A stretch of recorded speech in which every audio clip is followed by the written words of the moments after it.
Vamos nesse instante envolvermos-nos com o ambiente à nossa volta que nos acolhe, que já nos abraça, trazendo-nos ao coração o reconforto e a paz. Vamos aproveitar a serenidade proposta pelos amigos espirituais através das dulcíssimas vibrações que se materializaram em derredor de nossa sensibilidade. Deixarmos-nos impregnar dessas energias para que aos poucos possamos mergulhar no clima espiritual que nos trouxe a este lugar, como quem procura um oásis onde a água refrescante lhe permitirá dessedentar a sua necessidade da viagem ressequida e cansativa no carreiro da evolução. Chegamos até este momento da nossa evolução carregando inúmeras fragilidades, inúmeras limitações que respondem pelas agonias, pelas inseguranças que nós experimentamos. E duvidosos acreditamos que alguém poderá nos responder às perguntas que na verdade representam as fragilidades que aos poucos foi sedimentando-se em nossa alma, formando um lastro compacto e duro da nossa imperfeição, tornando-nos amargurados, fazendo vacilante os nossos passos. Mas estamos num momento de grande aprendizado diante da vida, através da atual reencarnação que nos trouxe à Terra, como aprendizes, como necessitados que buscam o amparo e o auxílio do Senhor. Aproveitemos o doce amigo Jesus, que através dos seus enviados formam nesta manhã as mãos generosas que nos acolhem o coração, com quem devemos sintonizar e buscar conceder, confiar o próprio coração, para que possamos ser amparados, fortalecidos, integrando-nos à natureza e à sua sonoridade natural, a algazarra dos pássaros, o sol tímido da manhã, o clima um pouco mais ameno, as flores, as plantas que foram beijadas pela chuva, pela noite. Tudo reflete o Criador para acolher-nos o coração cansado. E assim, envolvidos por este clima amoroso e elevando um pouco mais o pensamento, vamos dizer ao nosso Mestre venerando: Senhor Jesus, aqui estamos mais uma vez na Sua presença, aguardando as Tuas mãos generosas para que possamos tomá-las e, como crianças que são conduzidas pelo Pai, pela Mãe, possamos seguir para onde deseja nos levar, para que nossas vidas encontrem sentido. Ajuda-nos a interiorizar o estudo, para que Ele nos permita as reflexões profundas, objetivando alterar o comportamento e o sentimento, melhorando o aproveitamento da existência. e assim deixarmos a terra mais suaves do que quando aqui chegamos. Se conosco, amorável Senhor, na figura venerandas dos Teus enviados, a quem nos submetemos como aprendizes que somos, e rogamos-Te o Teu auxílio, o Teu amparo bendito. Em nome de nosso Deus Todo-Poderoso, em Teu nome e dos amigos queridos, iniciamos nossa atividade, agradecendo-Te antecipadamente o socorro. Se conosco, Jesus, agora e sempre, assim seja.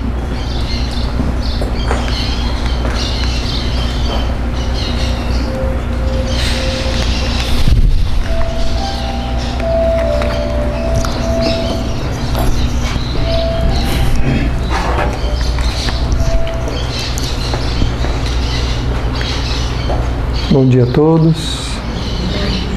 Esta manhã seja para todos nós mais um momento de meditação, de reflexão, onde nós tenhamos a oportunidade de fazermos um pequeno passeio pela nossa natureza, pelo nosso mundo emocional, para que a gente consiga entender um pouquinho mais a respeito da nossa caminhada neste mundo, para que a gente consiga, irmos nos fortalecendo para deixarmos para trás o sofrimento e até mesmo aprendermos a lidar com aquilo que não podemos mudar e tenhamos discernimento para mudar aquilo que está na nossa condição, fazer isso também.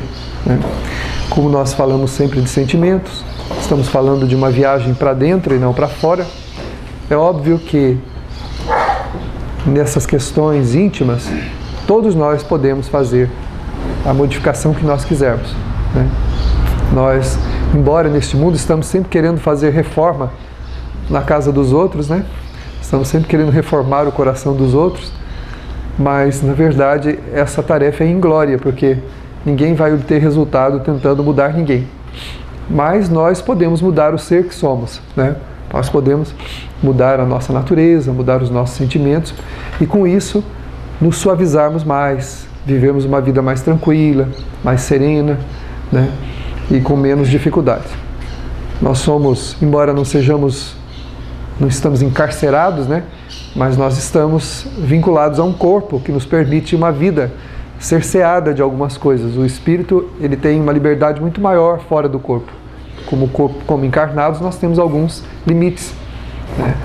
E nesses limites, nós somos muitas vezes como a ave ou aquele animal que está preso.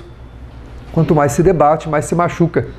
Quanto mais se acerena, mais tranquilo fica e consegue então vislumbrar melhor a existência, mesmo que em limites estabelecidos, que é o que o corpo e a existência nos oferece. Nós não somos completamente livres porque temos uma vida carnal, uma vida física que nos prende temporariamente, vincula-nos temporariamente ao corpo. Mas para que a gente se prepare para a liberdade, porque também não se é completamente livre quem desencarna com apegos e com prisões também, se a gente se aprisionar nos efeitos das coisas ruins que a gente fizer durante a vida, ou não souber lidar com os nossos sentimentos, não seremos livres também, nem depois de desencarnados. Estaremos aprisionados no círculo estreito dos efeitos daquilo que o nosso sentimento criou. Então, há muitos espíritos aprisionados na Terra, nas suas paixões, nos seus ódios, nos seus ressentimentos, nas suas mágoas, nas suas dores, que não souberam administrar enquanto encarnados. Quando desencarnado não fica diferente. O espírito acaba então, mesmo livre do corpo, mesmo livre da matéria, acaba aprisionado nos seus próprios sentimentos e pensamentos, nas suas ideias, naquilo que acredita, naquilo que vivenciou. Por isso essa necessidade, Jesus disse, no mundo tereis aflições. Ele não disse que no mundo só teríamos aflições, Nós temos aflições, nós temos enfrentamentos, temos um mundo emocional para entender, sentimentos para desenvolver, que vão nos possibilitando voos cada vez maiores se nós tivermos a grandeza de desenvolver esses sentimentos melhores. A nossa vida pode se tornar muito mais fácil, muito mais suave, muito mais doce, se nós desenvolvermos esses sentimentos que nos permitem esses voos maiores, apesar dos enfrentamentos que temos. Porque nenhum de nós é vítima, Apesar de estarmos muitas vezes em situações complicadas, de enfrentamentos até significativos, Isso não quer dizer que nós sejamos vítimas. Tudo tem um porquê.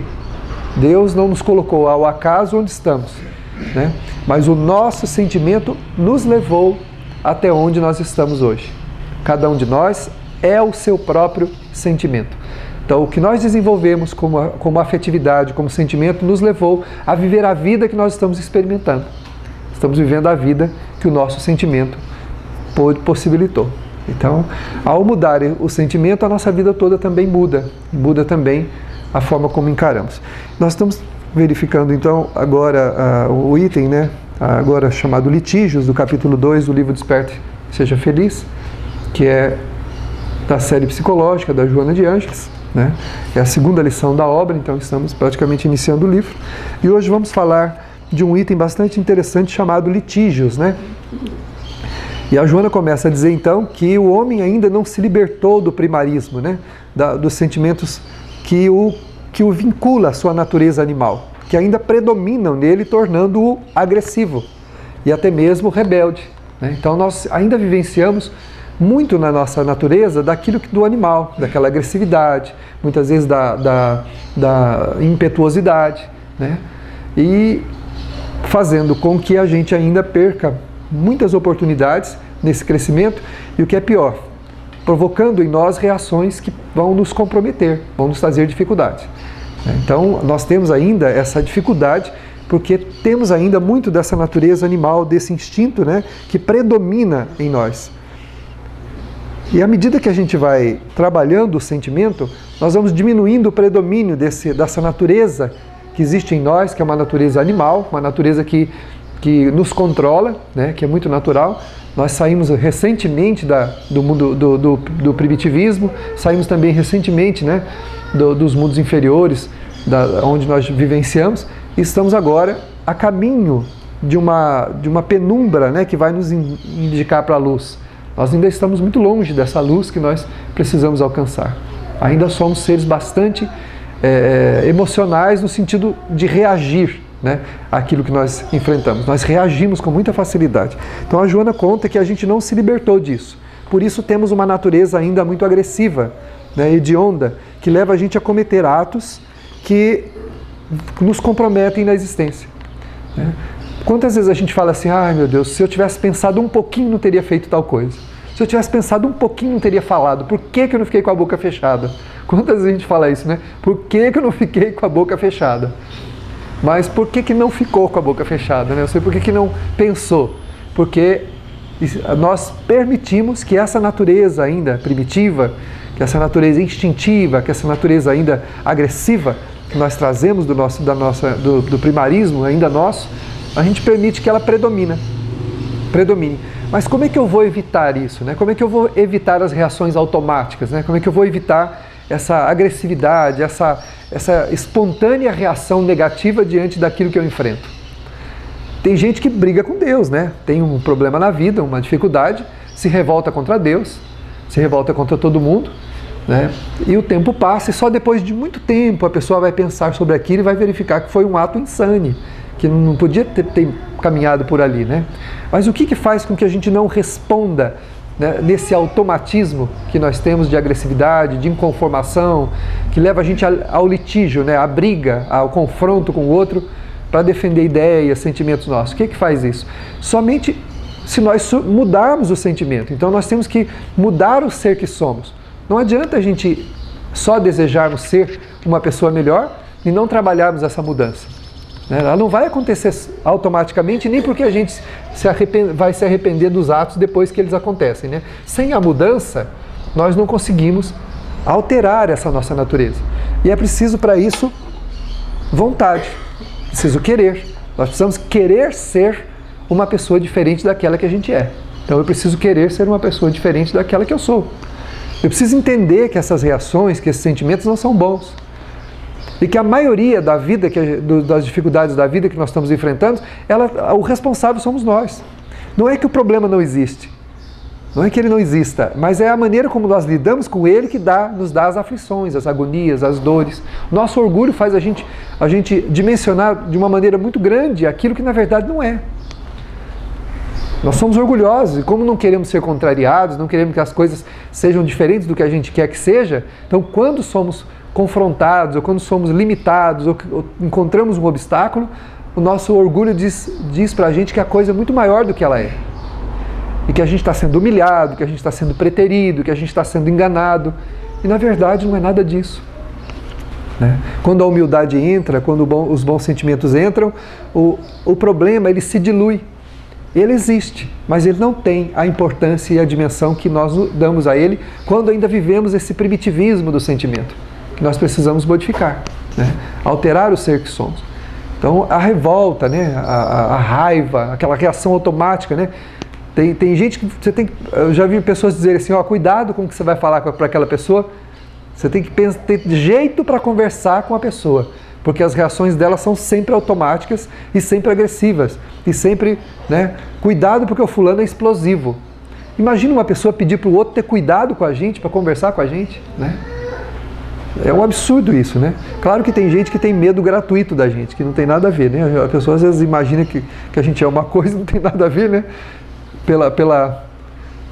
Pela cara do leão, acho que ele é bravo, né? Às vezes não tem nada a ver, a pessoa não tem nada disso. Mas tem pessoas que sim, que se você depende do que você disser, ela explode imediatamente, né? Isso é um absurdo, né? A pessoa, você tem que conversar com dedos com alguém com medo que ela vai explodir. Isso mostra uma natureza com um primitivo muito grande, que exige uma mudança imediata. Porque se a pessoa não mudar, se nós não mudarmos, os efeitos colaterais disso será a amargura, a depressão, a ansiedade e a insegurança. Principalmente esses sentimentos. Que é o que a maioria da humanidade experimenta. Por que nós reencarnamos carregando grande parte desses sentimentos? Depressivos, angustiados, amargos, insatisfeitos, inseguros. Por que nós trazemos isso? Porque não trabalhamos a mudança quando tivemos a oportunidade de fazê-lo. Nós tivemos oportunidade em várias situações que a vida vai nos oferecendo, de enfrentamentos, para que a gente mude o ser que somos. Mas a gente precisa querer, precisa entender que isso está fazendo mal para a gente. Né? Eu ser uma pessoa desagradável pode realmente criar transtorno para muita gente que esteja à minha volta.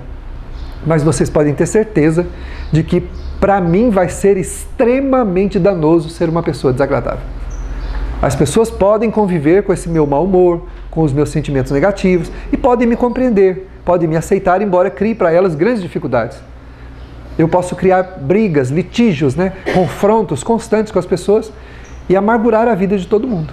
Mas o mais amargurado de todos, com certeza, vou ser eu.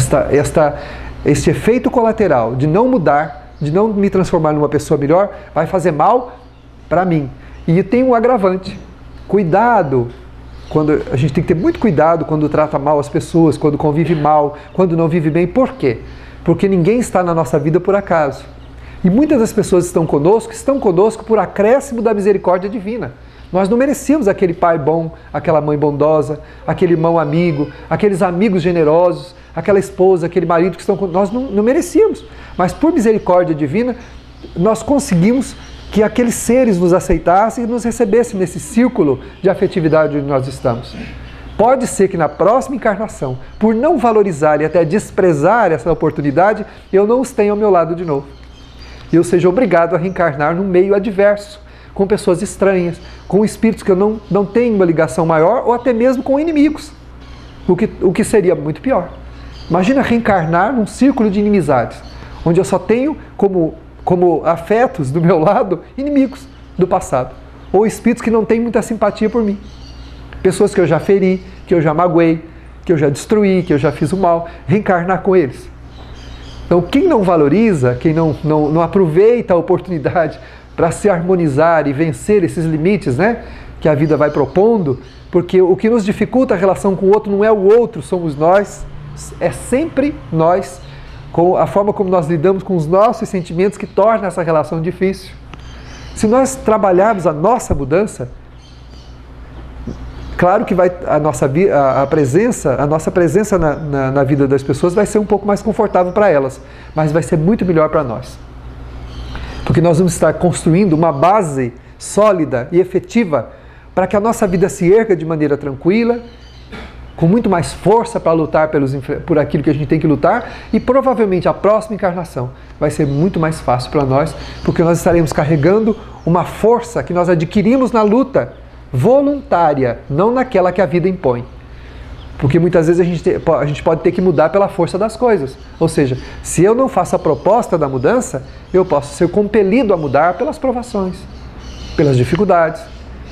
Se eu não entender o recado que me vem através do amor de Deus, que é as experiências que eu tenho, posso ser compelido a mudar pela provação, pela dificuldade, que eu mesmo vou atrair para mim, não é Deus que vai me dar. Deus não castiga ninguém, nós já falamos isso.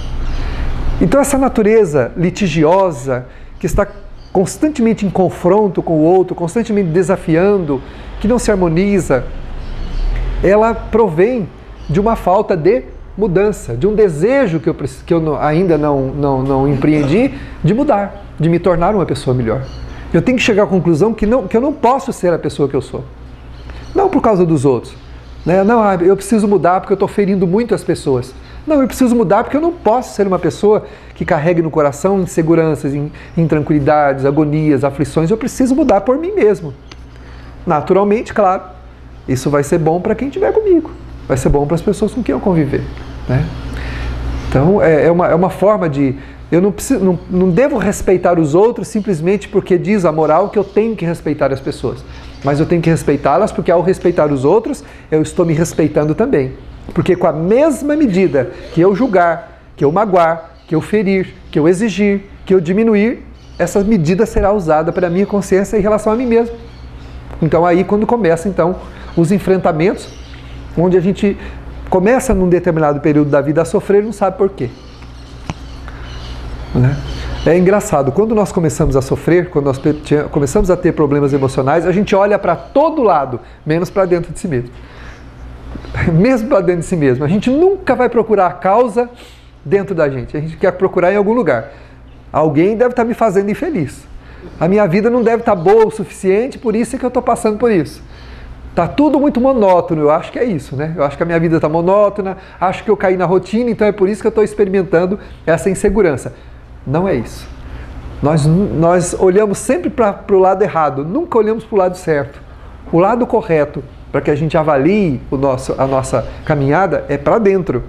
Nós temos que olhar para dentro, que é onde estão os sentimentos, onde está a causa de tudo aquilo que porventura a gente esteja experimentando aqui no nosso mundo de relação. Então a Joana vai adiante e diz assim, que dissentir muitas vezes uma atitude, pode ser uma atitude saudável, quando não se está de acordo por uma outra razão. É claro, a gente tem o direito de ter opiniões, de achar que uma coisa não está certa ou não. No entanto, transformar a sua discordância em motivo de litígio é injustificável, somente compreensível por tratar-se de remanescente da inferioridade moral do opositor.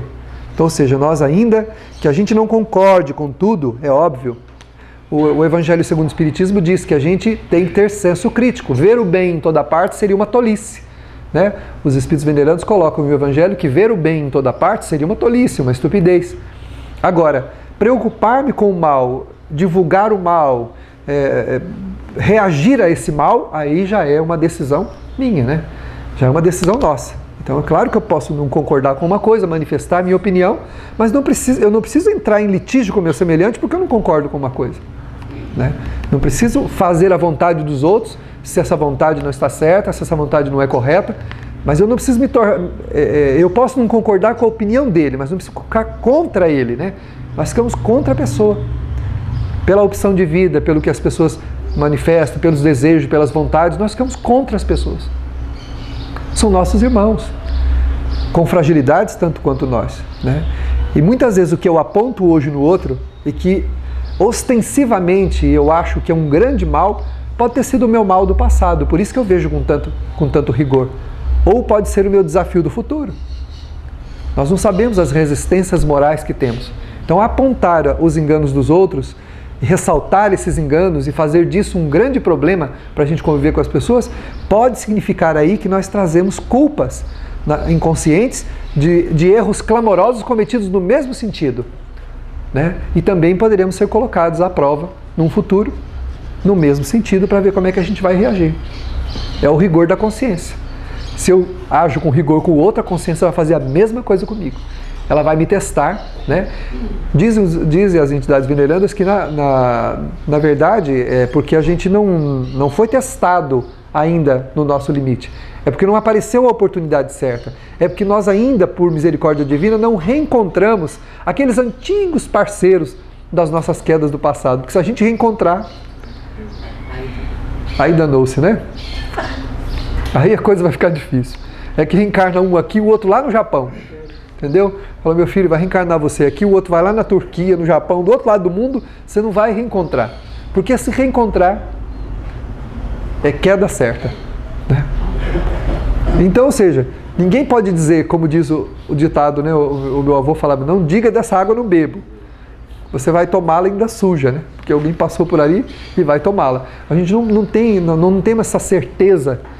Né? Por isso é que um dos atributos da providência divina é a misericórdia. Deus tem misericórdia de nós. Jesus teve misericórdia e compaixão. Por isso esteve conosco. Ele se compadeceu da nossa pequenez e veio estar fisicamente conosco, o Cristo. Né? Que não é Deus. Deus é o Pai. As religiões afirmam que Jesus é Deus. Jesus nunca disse que era Deus. Né? Então Jesus esteve conosco por compaixão e por misericórdia. Ele que não tinha nada a se censurar, diz o Evangelho. Imagina nós que temos tudo a nos censurar.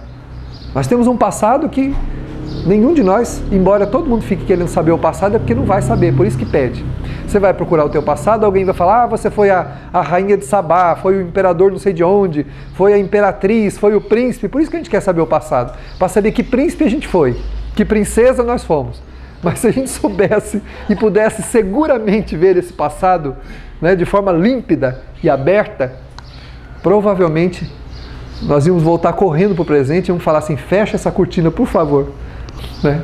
Fecha essa cortininha aí, porque as coisas não andaram bem. Né? Então, a gente está sempre em litígio, sempre em confronto com os outros, porque o nosso orgulho faz com que acreditemos sermos melhores do que nós somos. Por isso é que nós brigamos, por isso é que nós nos avoramos contra os outros. Basta um erro do outro para conosco e a gente vira um bicho.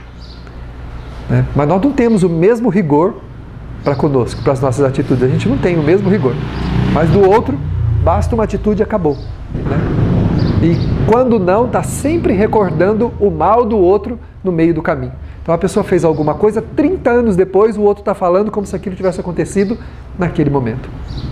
E de fato, para quem se prende na mágoa, no ódio, no ressentimento, o tempo não passa. De fato, isso mesmo. A gente encontra espíritos no mundo espiritual, através das reuniões mediúnicas principalmente, trazendo as mesmas roupas que tinham lá em 1640, andando ainda nas velhas carruagens, atrás dos serviçais, atrás daqueles que lhes feriram e que lhes tomaram os bens, guardando as mesmas roupagens, andando do mesmo jeito que andava, fazendo as mesmas coisas. Se prenderam no tempo, ou seja, o ódio, os sentimentos negativos, o mal, ele cristaliza o espírito naquele fragmento do tempo, porque o tempo, espiritualmente, ele não existe. O tempo é uma sucessão de fatos, mas a gente pode não perceber esta passagem dos fatos, a gente pode travar ali, onde o nosso ódio, onde a nossa mágoa, e é assim aqui. Tem pessoas que deixam de viver pelo mal que recebeu. 40 anos depois está amargurado, o coração cheio de fel, e só comenta sobre aquele mal, sobre aquilo que viveu, sobre aquela infelicidade. Para aquela pessoa o tempo não passou. E isso pode ser carregado para o mundo espiritual. Se a pessoa desencarna num quadro desse, vai ser muito difícil que ela consiga se livrar disso tão cedo. E ela pode carregar isso, né? Lembra da história da Dona Aurora que eu contei? Que a Maria Dolores me levou no mundo espiritual para ver a Dona Aurora? A Dona Aurora era vítima, porque quem a colocou no asilo, e ela morreu lá sozinha, sem nunca eles terem visitado, foram os filhos. E ela desenvolveu um ódio tão grande por eles, que ela estava no mundo espiritual, aprisionada numa região ruim do mundo espiritual, porque ela não queria perdoar. E a benfeitora dizia para ela, perdoa, Aurora, perdoa. E ela disse, jamais, esses miseráveis vão me pagar tudo o que fizeram. Claro que se nós formos buscar o passado da Aurora, nós vamos descobrir que ela não era inocente. A Aurora pode ter abandonado a família no meio do caminho, largado os filhos e sumido no mundo. Ela pode ter feito quantas coisas a Aurora pode ter feito, e pela lei de causa e efeito atraiu para si a ingratidão dos filhos, que podem ser os mesmos que ela abandonou no passado, que ela não sabe. Mas não perdoando, ela que era vítima passou o quê? A algoz. Ela podia estar confortavelmente instalada numa região de socorro do mundo espiritual, estava onde, Aurora? Aprisionada numa região infeliz, lamentando e amargurando o seu ódio contra os filhos que a abandonaram lá. Então olha só o que o espírito pode fazer para si mesmo. Aprisionar-se nos seus sentimentos, e aí o tempo não passa. O tempo não progride, ele não vai, ele não anda. Se desencarna, fica ali, 100, 200, 300, 400, 500 anos aprisionados naquele círculo estreito. Alguém que, entre aspas, naquela vida foi vítima, acaba não conseguindo se libertar dos efeitos por conta dos seus próprios sentimentos. Então a gente precisa mudar, nós precisamos mudar para o nosso próprio bem, para a nossa felicidade, deixando o mal àquele que fez. O mal é um problema do outro, não é nosso, mesmo que seja contra nós. Perguntaram para o Chico uma vez: Chico, o que você acha das pessoas, dos amigos, das pessoas que você faz o bem e depois sofre a ingratidão delas? Ele disse assim: perfeitamente compreensível que eles sejam ingratos. O que não é compreensível, disse ele, é que eu seja ingrato. Isso não é compreensível. Porque o que me faz mal não é o mal que eu recebo, é o mal que eu faço. Esse me faz mal. O que eu recebo, não. Então a gente precisa se suavizar para não passar 30, 40, 50 anos da nossa vida e a gente aprisionado lá atrás no problema que a gente viveu com o outro, não deixando o tempo passar. E esse fato pode amargurar toda a nossa vida e impedir que a gente frua, que a gente consiga colher da vida o que a vida tem de bom para nos dar como crescimento, como maturidade espiritual, que é o que nós viemos fazer aqui. Nós viemos à Terra para fazer uma colheita íntima e não para fazer colheita no coração dos outros. É o que nós queremos. Nós queremos plantar e colher no coração dos outros, que o outro seja grato, que ele seja amoroso, que ele me dê coisas, que ele faça por mim. Isso é o que nós queremos. Mas nós não viemos à Terra para isso. Nós viemos à Terra para plantar no próprio coração. Plantar amor, plantar bondade, plantar perdão, plantar paciência, plantar todos os bons sentimentos para que a gente colha e se sinta feliz com o que nós plantamos em nós.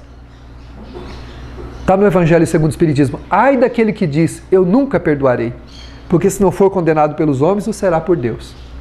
Ou seja, nós não temos o direito de não perdoar, de não desculpar, de não seguir adiante depois de ter recebido alguma coisa de ruim. Nós não temos esse direito. Nós necessitamos prosseguir sempre, mudando e superando, para a gente não ficar aprisionado no tempo, naquele fragmento do tempo onde sofremos alguma coisa ruim. E não nos tornarmos litigiosos, ou seja, estarmos sempre em confronto, brigando com as pessoas, para que a gente não construa um futuro de angústia, de dor, de agonia, para voltar à Terra em campos melhores de experiência terrena, né? E até ao invés de ter que receber por imposição uma alma contrária à nossa afetividade, a gente pedir alguém desse jeito para ajudar. Olha a diferença. As grandes almas pedem espíritos difíceis para ajudar, mas nós poderíamos receber por imposição.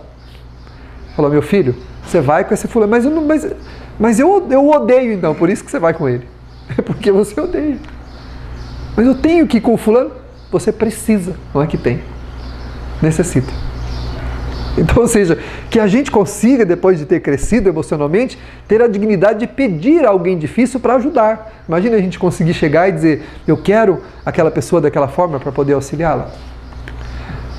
Um autor que escreve obras espíritas, ele disse que uma família tinha, a família tinha 4 ou 5 filhos já. E viviam assim, num mar de rosas, uma família maravilhosa, onde todos se entendiam, onde as crianças eram extremamente dóceis, todos muito bons. E um dia a esposa chega para o marido e fala assim: eu gostaria de ter mais um filho. Aí o marido fala: mas mais um? Nós já temos vários filhos e... Não, mas eu queria ter mais um filho.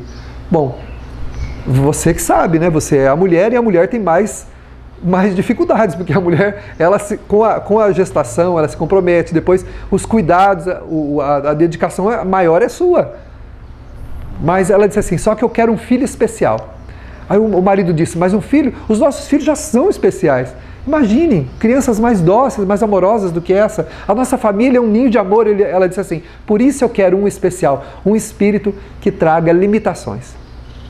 Eu quero alguém que nasça com síndrome de Down. Alguém que precise nascer assim. Enquanto a gente pede a Deus que o filho venha como tiver que vir, mas que seja com saúde perfeito, né? Como se dependesse da gente isso.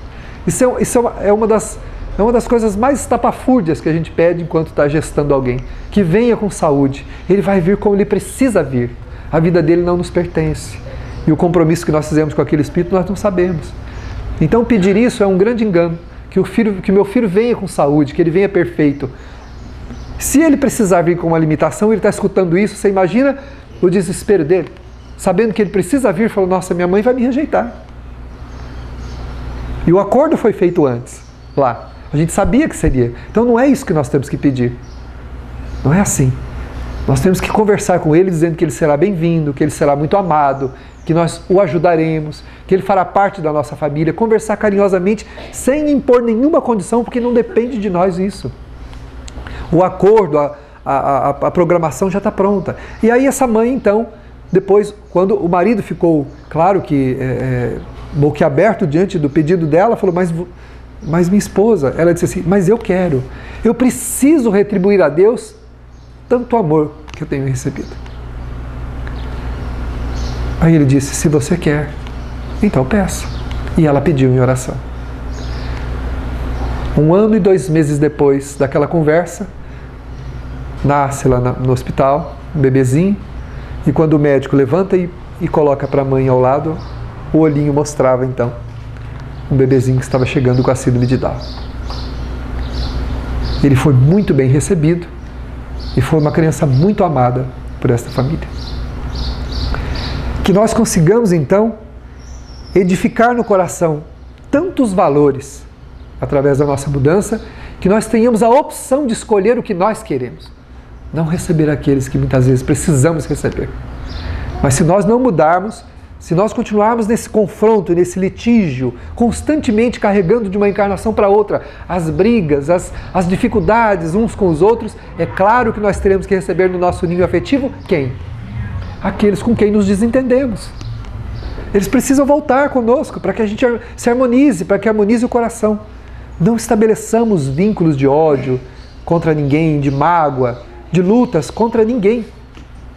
Porque se nós não fizermos isso, nós não podemos depois dizer que não tivemos sorte, que Deus nos castigou. Deus não castiga ninguém. Cada espírito vai construindo a sua relação com a vida e com o outro ao longo dessa caminhada. Nós precisamos desse caminho, né, para a gente poder ir edificando sentimentos bons.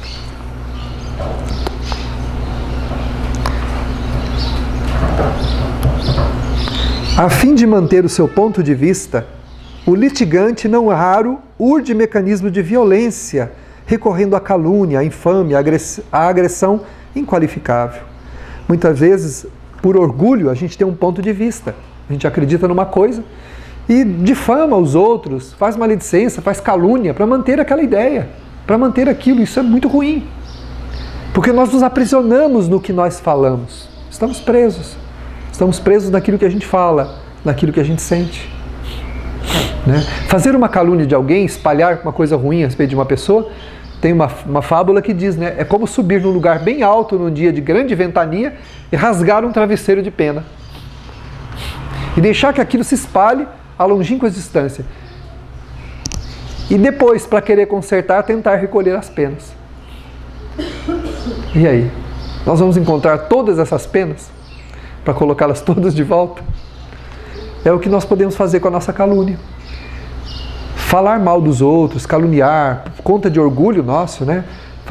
Propagar coisas ruins a respeito das pessoas, e é justamente fazer isso. Todos os pensamentos, as ideias, os sentimentos que nós geramos no coração dos outros, por conta das nossas palavras, por aquilo que nós falamos de alguém, é de nossa inteira responsabilidade. Quantas vezes nós fazemos isso e depois a gente vai ter que, talvez, ajudar aquela pessoa a mudar a opinião dela a respeito daquele outro que a gente criou. a dificuldade. Então olha os compromissos reencarnatórios que nós vamos assumindo, né? Por isso disse Jesus, não julgueis. Reconcilia-te com o teu inimigo enquanto você está a caminho com ele, ou seja, não perpetue o efeito do mal, né? Corta pela raiz, né? Não deixa que aquilo ande, porque se a gente deixar andar, nós teremos que dar conta, mas como espírito nós andaremos atrás de cada uma dessas penas depois. Nós temos que juntar todas elas, uma pena atrás da outra. Jesus, olha a frase do Cristo, ninguém deixará a terra até que pague o último ceitil do que deva. Está no Evangelho.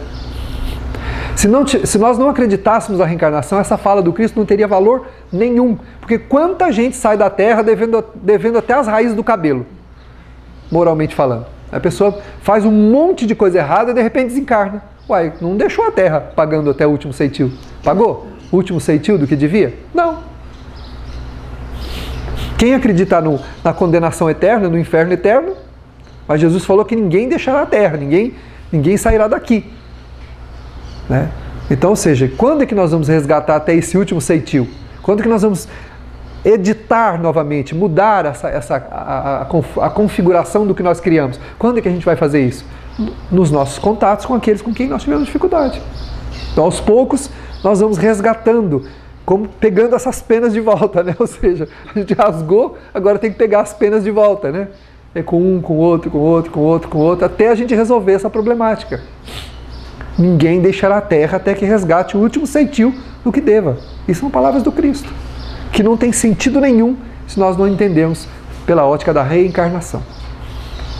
Não tem sentido, né? Então temos que tomar cuidado com o nosso orgulho, porque o nosso orgulho é que nos torna assim, né? Que faz com que a gente haja com insanidade, né? Para defender um ponto de vista vai até a calúnia, a violência. O problema é que tudo que se ergue por mentira, tudo que se ergue, o edifício que se constrói sobre a mentira é um edifício sem alicerce. A mentira ela tem um tempo de validade e ela vai a qualquer momento cair. E tem gente que para poder manter a sua posição vira do avesso e não acontece nada. Quanto mais luta para mostrar alguma coisa, menos é visto, menos é reconhecido, menos é observado. Quando, na verdade, se nós vivemos o que é correto, o que é tranquilo, o que é sereno, o que está mais relacionado com a lei de amor, quando falou Jesus, nós estaremos sempre no lugar que nós estamos. Não precisamos ficar pensando se o que a gente está falando nós vamos nos trair em alguma mentira que a gente já contou. O que será que eu falei para essa pessoa? Para poder vigiar o que está falando. Agora, a verdade, a vivência dos bons sentimentos, ela sempre mantém a gente onde a gente está. Então, quem nos enxerga está vendo a gente como a gente é. Sem artifício, né? Sem artifício. Então, quem está vendo, quem olhar para nós, tem que nos enxergar como estamos. Trabalhando verdadeiramente o sentimento e sendo o que nós somos. Não criando artifícios, né? E para poder aparecer, para poder defender ponto de vista, defender ideias, a gente denegrir, caluniar, magoar, achando que isso vai levar a gente a algum lugar.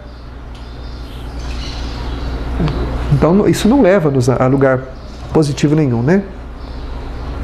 Vestígios da fase inicial da evolução, na luta pela vida, o ser racional permanece, quando assim se encontra, em atitude de autodefesa, em razão da insegurança em que se demora, partindo para a agressividade, para o litígio perturbador, no qual o ego predomina e se satisfaz.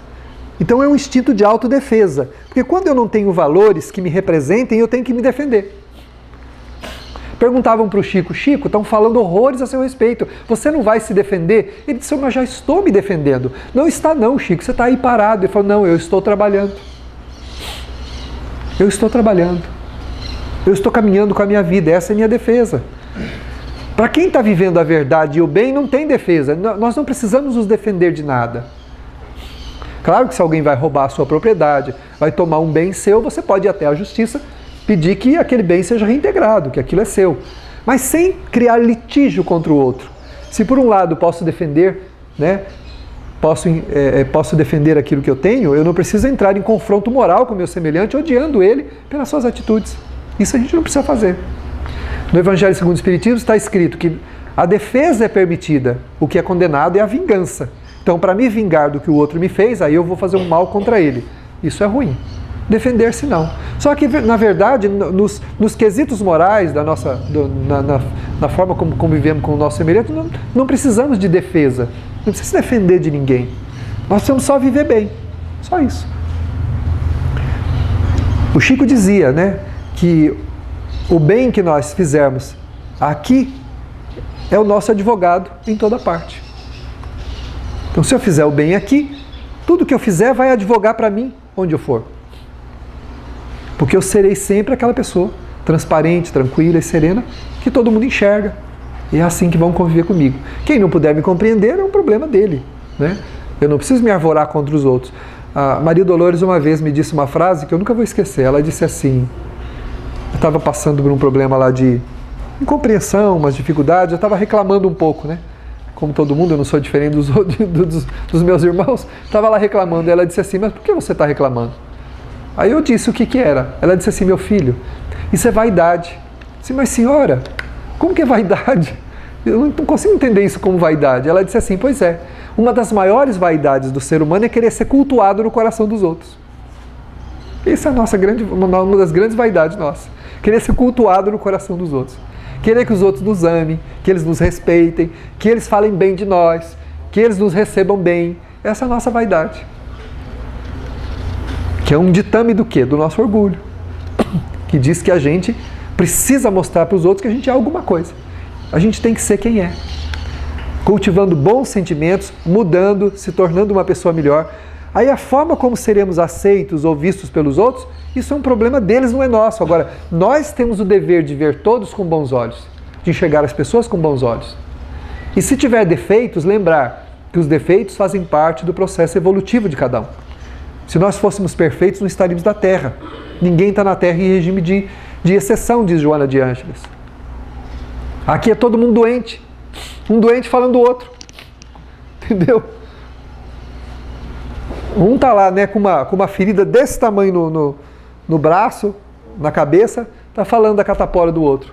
Né? Tá falando, ou seja, nós somos todos doentes. Na Terra somos todos doentes.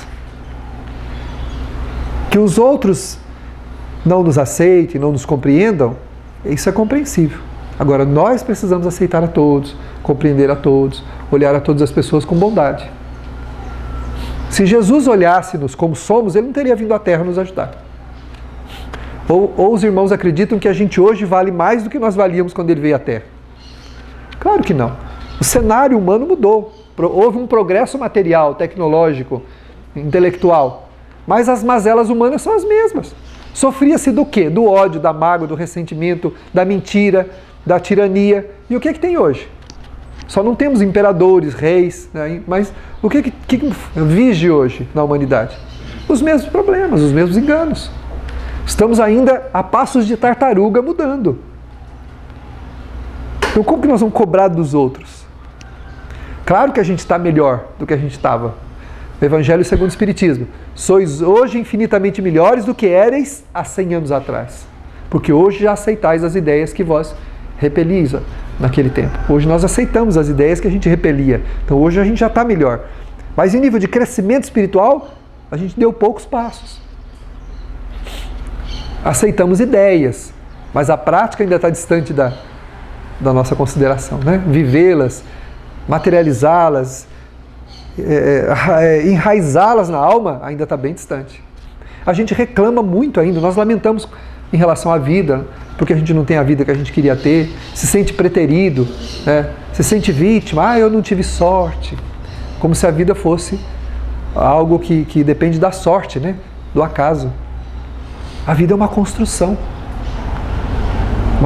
que a gente vai fazendo lentamente. E começa onde? Aqui dentro. Temos que mudar urgentemente os sentimentos se a gente quer que a nossa vida melhore. Verificar quais sentimentos estão atrapalhando a nossa caminhada. Onde eu estou aprisionado? Porque os meus atos exteriores, eles partem de onde? Do meu coração. Daquilo que vige no meu sentimento.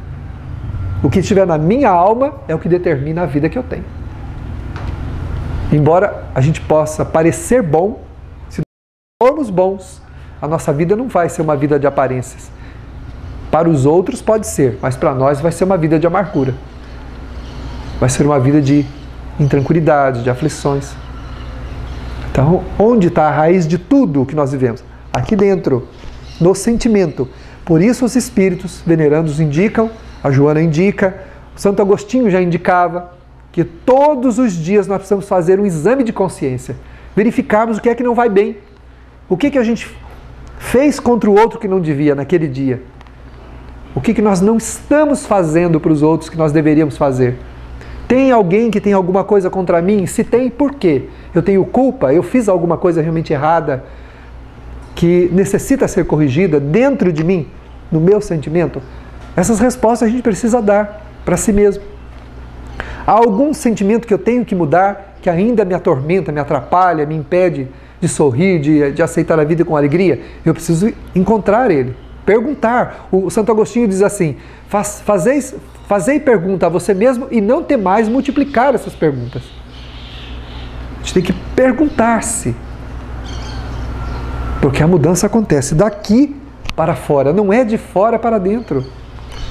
Está mais que provado pelas ciências psicológicas que as pessoas não são felizes pelo que têm, nem com quem estão, mas são felizes porque são felizes, por si mesmas, pelos seus sentimentos.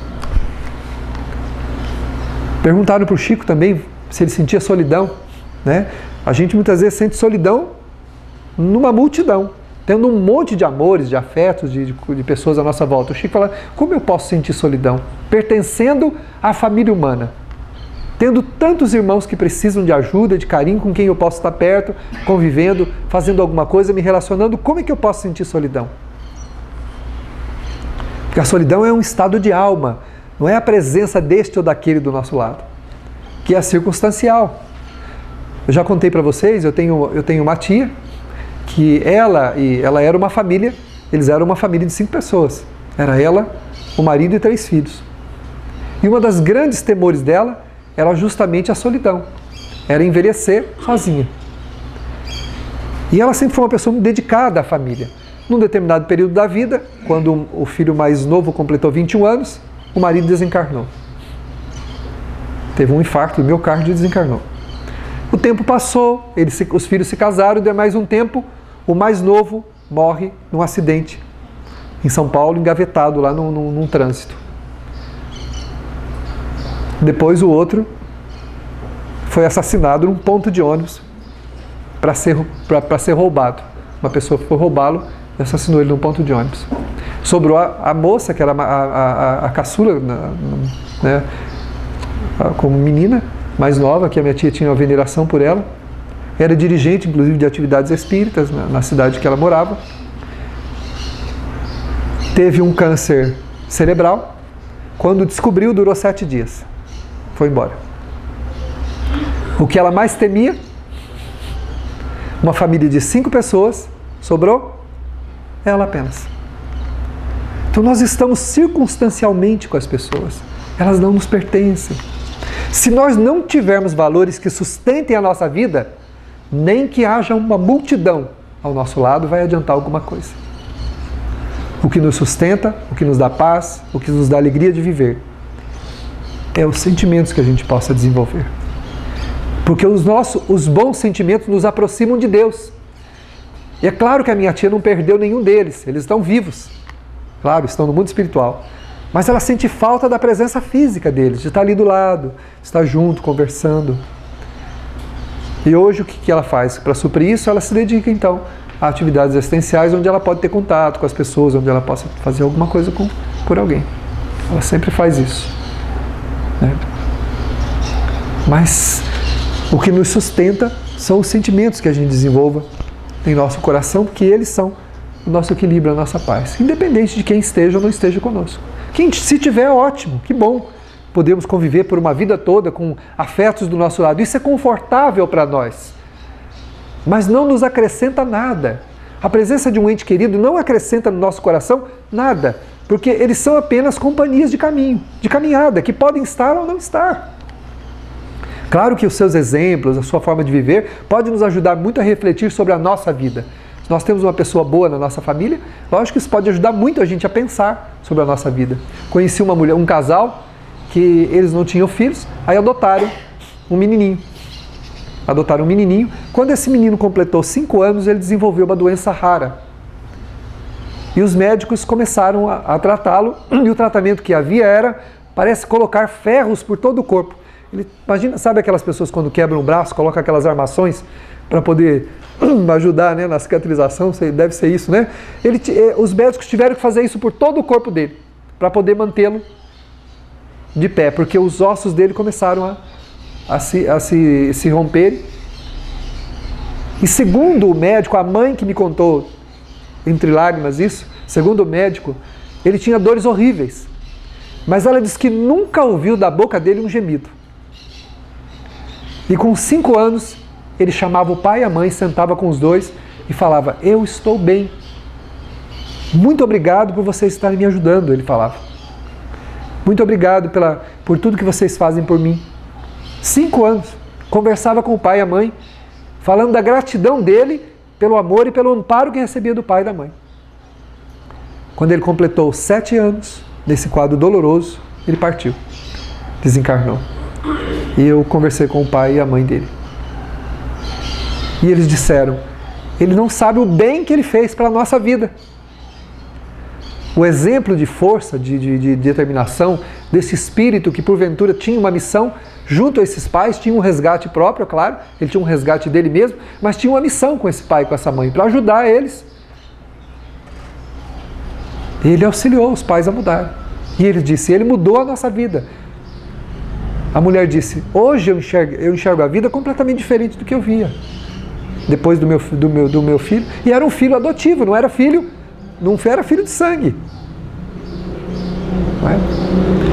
Então é claro que as pessoas podem nos ajudar. Elas podem ajudar-nos muito nessa caminhada. Mas se nós soubermos aproveitar para nós esse benefício que estamos colhendo da convivência.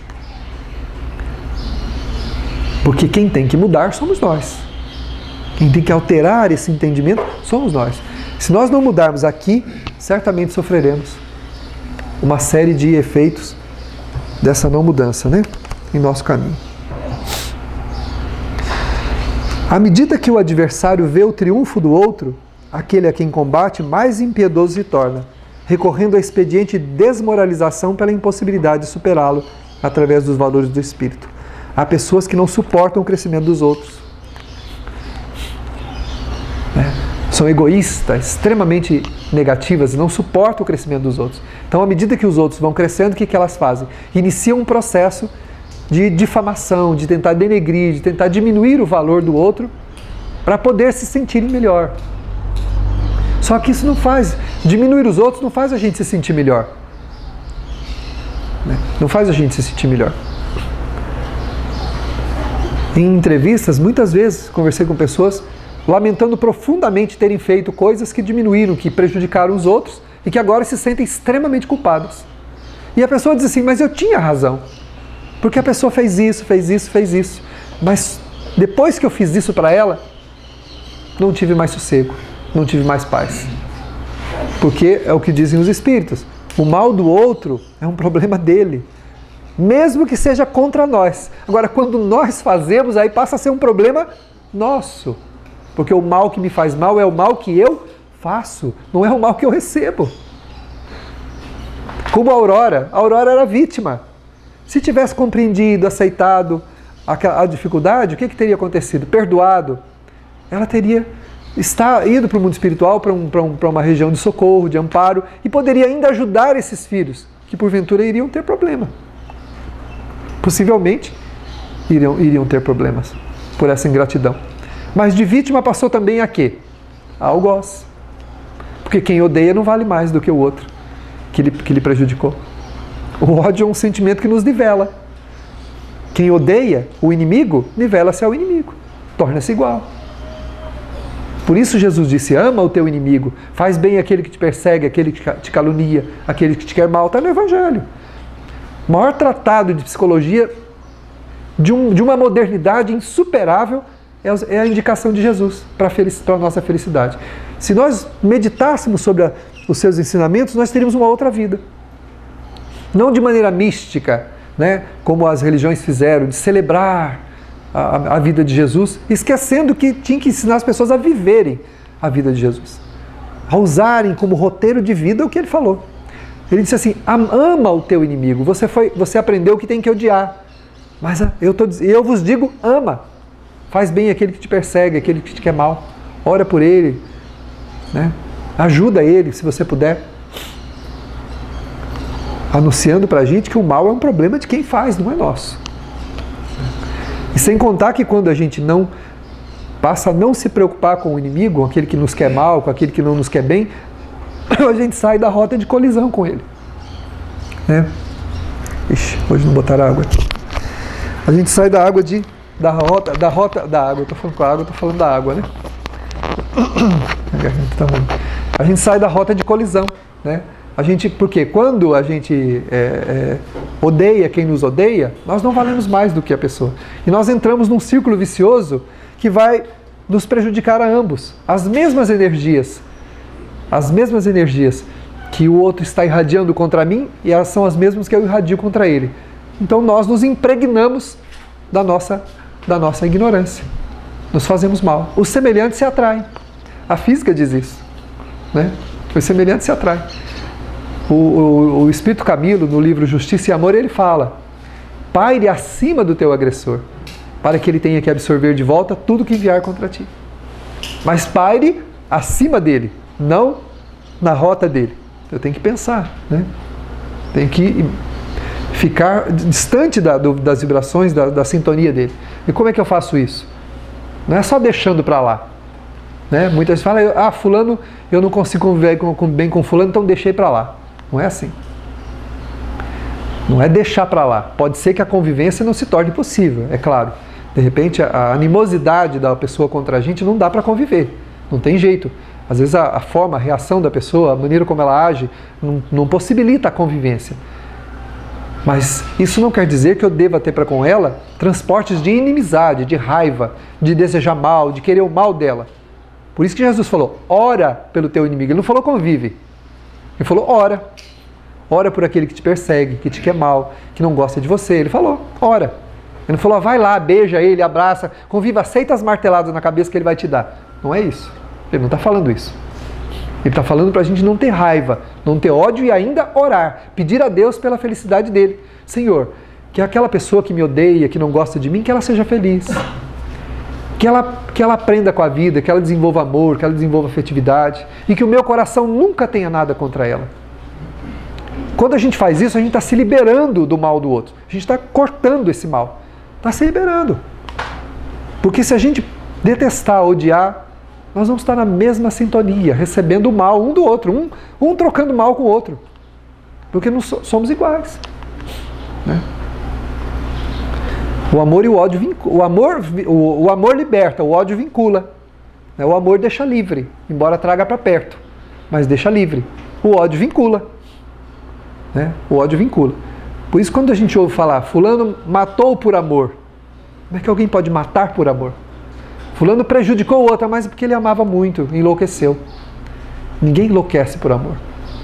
Nós enlouquecemos por sentimentos ruins, por paixões que nós nutrimos do coração, que nós damos o nome de amor. Apegos, vinculações doentias, que nós chamamos de amor. Isso não é amor. O amor é um sentimento que tem a capacidade de deixar sempre livre o outro, porque nós também somos livres, ninguém pertence a ninguém. E nada nos pertence também, seja materialmente, seja quem quer que seja. Temos que ter esse sentimento para a gente poder permitir que a vida siga o seu curso, liberando-nos das amarras, das limitações que aos poucos vão nos tornando criaturas débeis, fragilizadas e infelizes.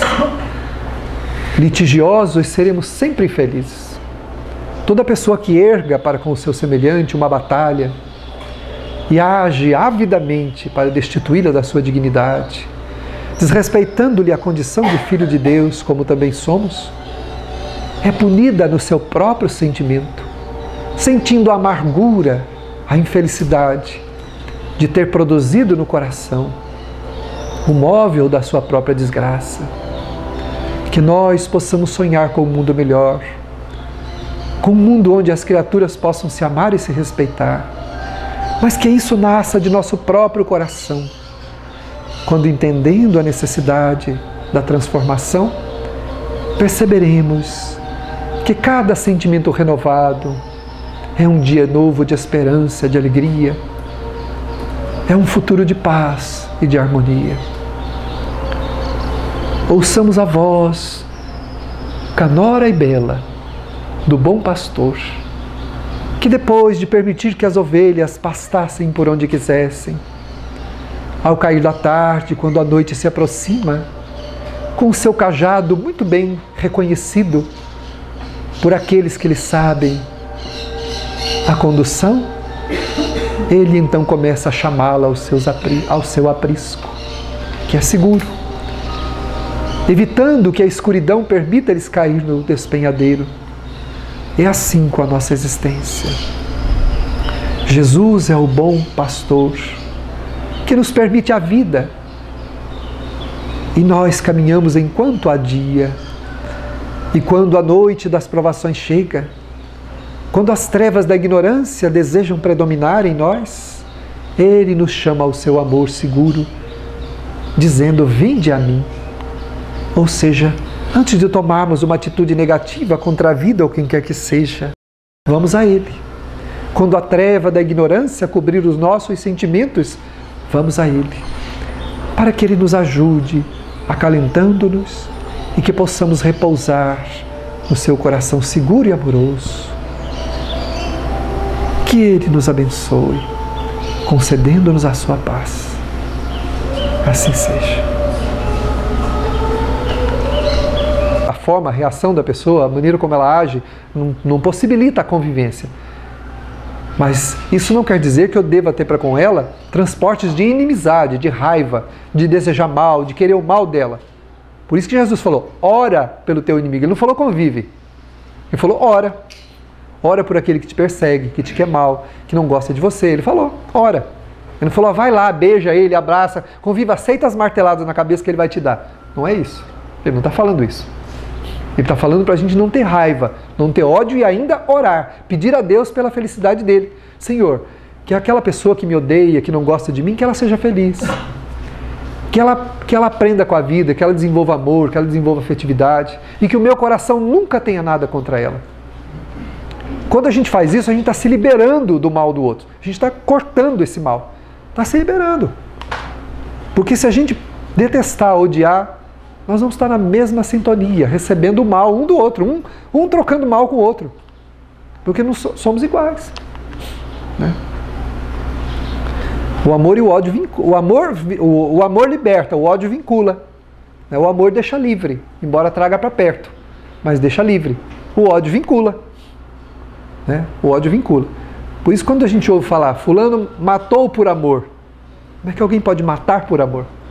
Fulano prejudicou o outro, mas porque ele amava muito, enlouqueceu. Ninguém enlouquece por amor. Nós enlouquecemos por sentimentos ruins, por paixões que nós nutrimos do coração, que nós damos o nome de amor. Apegos, vinculações doentias, que nós chamamos de amor. Isso não é amor. O amor é um sentimento que tem a capacidade de deixar sempre livre o outro, porque nós também somos livres, ninguém pertence a ninguém. E nada nos pertence também, seja materialmente, seja quem quer que seja. Temos que ter esse sentimento para a gente poder permitir que a vida siga o seu curso, liberando-nos das amarras, das limitações que aos poucos vão nos tornando criaturas débeis, fragilizadas e infelizes. Litigiosos seremos sempre infelizes. Toda pessoa que erga para com o seu semelhante uma batalha e age avidamente para destituí-la da sua dignidade, desrespeitando-lhe a condição de filho de Deus, como também somos, é punida no seu próprio sentimento, sentindo a amargura, a infelicidade de ter produzido no coração o móvel da sua própria desgraça. Que nós possamos sonhar com um mundo melhor, com um mundo onde as criaturas possam se amar e se respeitar, mas que isso nasça de nosso próprio coração, quando, entendendo a necessidade da transformação, perceberemos que cada sentimento renovado é um dia novo de esperança, de alegria, é um futuro de paz e de harmonia. Ouçamos a voz canora e bela do bom pastor, que depois de permitir que as ovelhas pastassem por onde quisessem, ao cair da tarde, quando a noite se aproxima, com o seu cajado muito bem reconhecido por aqueles que lhe sabem a condução, ele então começa a chamá-la ao seu aprisco, que é seguro, evitando que a escuridão permita eles cair no despenhadeiro. É assim com a nossa existência. Jesus é o bom pastor que nos permite a vida, e nós caminhamos enquanto há dia. E quando a noite das provações chega, quando as trevas da ignorância desejam predominar em nós, Ele nos chama ao seu amor seguro, dizendo: vinde a mim. Ou seja, antes de tomarmos uma atitude negativa contra a vida ou quem quer que seja, vamos a Ele. Quando a treva da ignorância cobrir os nossos sentimentos, vamos a Ele, para que Ele nos ajude, acalentando-nos, e que possamos repousar no seu coração seguro e amoroso. Que Ele nos abençoe, concedendo-nos a sua paz. Assim seja.